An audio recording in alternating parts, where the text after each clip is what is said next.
ജനുവരി 28 ഈ തീയതിയിൽ തിരുസഭ അനുസ്മരിക്കുന്ന വിശുദ്ധർ: വിശുദ്ധ തോമസ് അക്വീനാസ്, വിശുദ്ധ ആൻറ്റിമൂസ്, വിശുദ്ധ ബ്രിജീദും മൗറായും, വിശുദ്ധ തീർസൂസ്, വിശുദ്ധ ലെവൂസിയൂസ്, വിശുദ്ധ കല്ലിനിക്കൂസ്, വിശുദ്ധ ഗ്ലാസ്റ്റിയാൻ, വിശുദ്ധ ജെയിംസ്, റയോമയിലെ വിശുദ്ധ ജോൺ.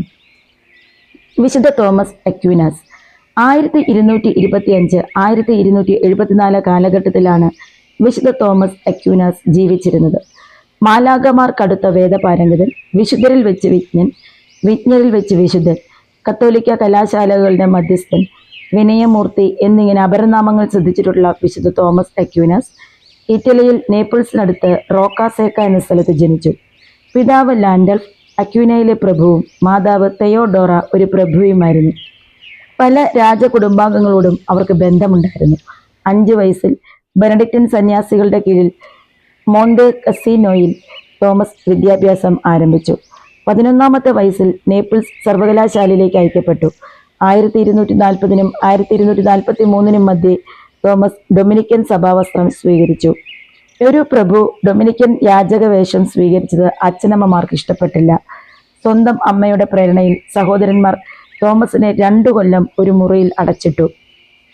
കാരാഗൃഹവാസം തോമസിന്റെ നിശ്ചയത്തിന് വ്യത്യാസം വരുത്തുന്നില്ലെന്ന് കണ്ടപ്പോൾ ഒരു വേശ്യയെ അദ്ദേഹത്തിന്റെ മുറിയിലേക്ക് അയച്ചു. കുറച്ചു നേരം പ്രാർത്ഥിച്ച ശേഷം തോമസ് ഒരു തീക്കൊള്ളി എടുത്ത് അവളെ ആട്ടിപ്പായിച്ചു. ഈ പ്രലോഭനത്തിൽ വിജയം നൽകിയ ദൈവത്തിന് നന്ദി പറയുവാൻ തുടങ്ങിയപ്പോൾ അദ്ദേഹം ഒരു സമാധിയിൽ അമർന്നു. 2 മാലാഖമാർ വന്ന് അദ്ദേഹത്തിന്റെ അരയിൽ ഒരു പട്ട കെട്ടിക്കൊണ്ട് പറഞ്ഞു: നിത്യകന്യകാത്വമാകുന്ന അരപ്പട്ട, നിന്നെ ഞങ്ങൾ അതുകൊണ്ട് ബന്ധിക്കുന്നു.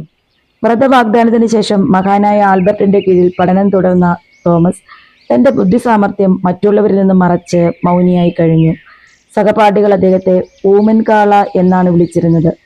ആൽബർട്ട് അവരോട് പറഞ്ഞു: ഇപ്പോൾ നിങ്ങൾ ഇവനെ ഊമൻ കാള എന്ന് വിളിക്കും, എന്നാൽ ഇവന്റെ സ്വരം ലോകം മുഴുവൻ മാറ്റൊല്ലുകൊള്ളുന്ന ദിവസം വരും. അങ്ങനെ ഡൊമിനിക്കൻ സഭയിൽ ചേർന്ന തോമസ് തന്റെ ഗുരുഭൂതൻ ആൽബർട്ടോടുകൂടെ 1245 പാരീസിലേക്കും 1248 കൊളോണിലേക്കും പോവുകയും ചെയ്തു. 1250 വൈദികനായ തോമസ് ദൈവശാസ്ത്രത്തിൽ ഡോക്ടർ ബിരുദമെടുത്തു. ദൈവശാസ്ത്ര സമാഹാരം, വിജാതിയർക്കെതിരായ സമാഹാരം, കുഞ്ഞു ചോദ്യങ്ങൾ മുതലായവ അദ്ദേഹത്തിന്റെ ഗ്രന്ഥങ്ങൾ ഇന്നും ആധികാരികങ്ങളാണ്. വിശുദ്ധ കുർബാനയെപ്പറ്റി താൻ എഴുതിയ ഗ്രന്ഥം പ്രസിദ്ധീകരണാർഹമാണോ എന്ന് സംശയിച്ച് സക്രാരിയുടെ അടുക്കിലെത്തിയപ്പോൾ തോമസ്: നീ എന്നെപ്പറ്റി നന്നായി എഴുതിയിരിക്കുന്നു എന്ന് ഈശോയുടെ അംഗീകാര വാക്കുകൾ അദ്ദേഹം ശ്രവിച്ചു. വിശുദ്ധ കുർബാനയുടെ സ്തുതിക്കായുള്ള അദ്ദേഹത്തിന്റെ ഗാനങ്ങൾ കുർബാനയോടുള്ള അദ്ദേഹത്തിന്റെ ഭക്തിക്ക് സാക്ഷ്യമാണ്. ഒരിക്കൽ ഫാദർ തോമസിനോട് കൂട്ടുകാർ പറഞ്ഞു: ഇതാ ഒരു കാള പറന്നു പോകുന്നു. അദ്ദേഹം അത് കാണാനായി പുറത്തിറങ്ങിയപ്പോൾ അവർ പൊട്ടിച്ചിരിച്ചുകൊണ്ട് പറഞ്ഞു: താങ്കൾ ഇത്ര ഭോഷനാണല്ലോ, കാള പറക്കുകയില്ലെന്ന് അറിഞ്ഞുകൂടെയോ? ഒരു സന്യാസി നുണ പറയുമെന്ന് വിശ്വസിക്കുന്നതിനേക്കാൾ എനിക്കെളുപ്പം കാള പറക്കുമെന്ന് വിശ്വസിക്കുകയാണ്, അദ്ദേഹം പ്രതിവചിച്ചു. നേപ്പിൾസിൽ വെച്ച് കുരിശുരൂപത്തിൽ നിന്നൊരു സ്വരം കേട്ടു: തോമസ്, എന്നെപ്പറ്റി നീ നന്നായി എഴുതിയിരിക്കുന്നു. പകരം എന്തു വേണം? കർത്താവെ, അങ്ങേ ഒഴികെ വേറെ ഒന്നും എനിക്ക് വേണ്ട എന്നാണ് തോമസ് പറഞ്ഞത്. ചുരുങ്ങിയ ജീവിതകാലത്തിനിടയ്ക്ക് 60 കൃതികൾ അദ്ദേഹം രചിച്ചു. കത്തോലിക്ക ദൈവശാസ്ത്രജ്ഞരുടെ രാജകുമാരൻ എന്നറിയപ്പെടുന്ന അദ്ദേഹത്തിന്റെ അവസാനത്തെ കൃതിയായ സുമ്മ തിയോളജിക്ക, അതായത് ദൈവശാസ്ത്ര സംക്ഷേപം, പൂർത്തിയാക്കുന്നതിന് മുമ്പ് വിശുദ്ധൻ ദിവംഗതനായി. 1274 ലിയോൺസിലെ സൂന്നഹദോസിൽ പങ്കെടുക്കാൻ പോകും വഴി ഹോസാനോവിൽ സിസ്റ്റേഴ്സിൻ സന്യാസികളുടെ ആശ്രമത്തിൽ വെച്ചാണ് അദ്ദേഹം ദിവംഗതനായത്. തിരുപ്പാതയം എത്തിയപ്പോൾ അദ്ദേഹം ഇങ്ങനെ പറഞ്ഞു: സത്യദൈവവും സത്യമനുഷ്യനും ദൈവസുതനും കന്യകാമറിയത്തിന്റെ പുത്രനുമായ യേശു ക്രിസ്തു ഈ കൂദാശയിലുണ്ടെന്ന് ഞാൻ വിശ്വസിക്കുന്നു. ഈ കൂദാശയോ മറ്റു കാര്യങ്ങളെയോ പറ്റി വല്ല അബദ്ധവും ഞാൻ എഴുതി പിടിപ്പിച്ചിട്ടുണ്ടെങ്കിൽ സമസ്തവും പരിശുദ്ധ റോമാ സഭയുടെ തീരുമാനത്തിനും തിരുത്തലിനുമായി ഞാൻ സമർപ്പിക്കുന്നു. സഭയോടുള്ള അനുസരണയിൽ ഈ ജീവിതത്തോട് ഞാൻ വിടവാങ്ങുന്നു. വിശുദ്ധ തോമസിന് വിശുദ്ധ കുർബാനയോടുണ്ടായിരുന്ന ഭക്തിയും തിരുസഭയോടുള്ള ബഹുമാന ആദരവും അസാധാരണമായ എളിമയും കണ്ടുപിടിക്കാം. 1323 ജൂലൈ 18 തോമസ് അക്വീനാസിനെ ജോൺ 22-ാമൻ മാർപ്പാപ്പ വിശുദ്ധനായി പ്രഖ്യാപിച്ചു. പിയൂസ് 5-ാമൻ മാർപ്പാപ്പ അദ്ദേഹത്തെ വേദപാരംഗതനായി ഉയർത്തി.